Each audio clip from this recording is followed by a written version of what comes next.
Hi. So people often say to me, Michael, what sort of tool should I use for cutting plants? Actually, they don't say that, but I'm going to show you anyway.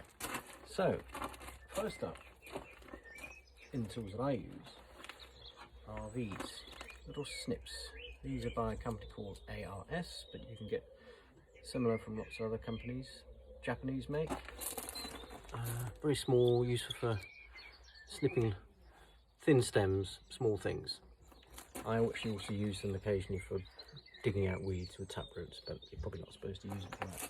Very handy. You can get them from companies like Niwaki, but available from lots of other places. Now, then you need a pair of proper secateurs. These are Felco's, Felco 8. Felco is sort of the industry standard. Many professional gardeners and amateurs use Felco's. A Swiss company, been going since the 1940s, I think. Very good secateurs. This, as I said, is the model 8. As you can see here, they're adjustable, so you can adjust the tightness, exchange the blades for a new one. Yeah, very good secateurs. Highly recommended.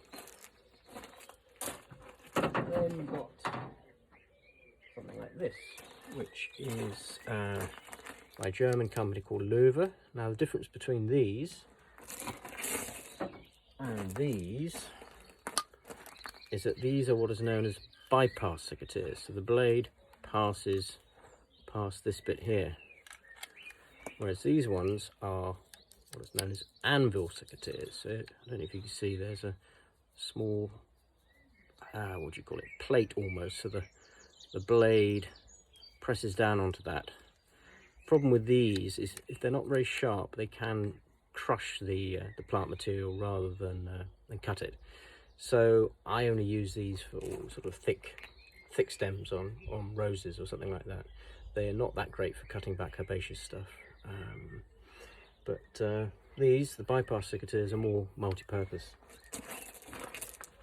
Then we come on to my current favourite pair, which I've only had since February or so. These are the Niwaki GR Pro, made in Japan, beautifully made, made of steel, nice strong spring in the middle, catches down there, very secure, and they cut beautifully, cut through thick stems, thin stems, great for woody stuff, shrubs, herbaceous.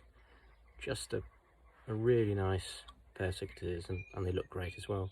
So these are available from Niwaki, and they have a huge range of different kinds of secateurs, different price ranges, but these are the Niwaki GR Pro, I believe.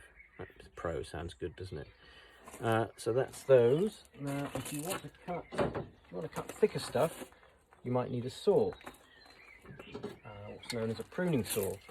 Now, this is a folding pruning saw. Pull it out like so. This is handy. I carry this in my pocket at all times because sometimes you come across something that just needs cutting, and it's thicker than the secateurs can cope with. There's a little button there so you can fold it up. This is from Niwaki as well. There's a little logo there, or the kanji Japanese character, which says Niwaki. Lovely little saw, wooden handle, just nice looking piece in itself. Then you've got another type of pruning saw. This is not folding, this is by Silky, another Japanese company. Again, sort of industry standard for good pruning saws. Lots of gardeners use these, arborists. Just very sharp. This one comes with its own sheath, so you can wear it on your belt and pretend you're pulling out a mini saw when you go to prune something. But as I said, incredibly sharp, quite dangerous as well. It's very easy to cut yourself.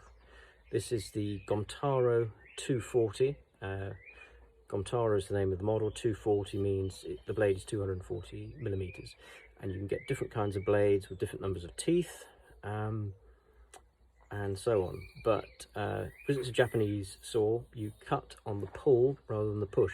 Traditional Western saws it's when you push that you cut. It's the way the teeth are angled, but on Japanese saws it's on the pull, which is important to know when you're using them.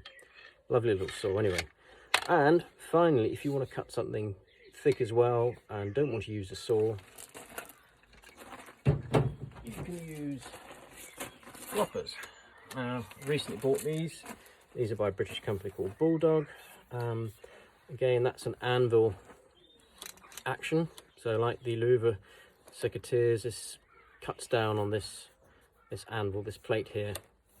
And again, if they're not sharp, it can mash stuff.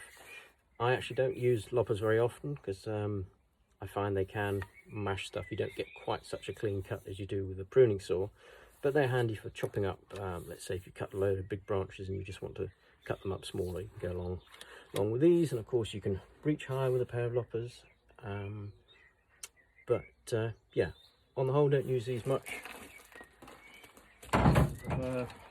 Pruning saw and the secateurs. These are my two main tools of choice on a daily basis when pruning. Anyway, that's me waffling on about tools. Hope you have a great weekend. Bye.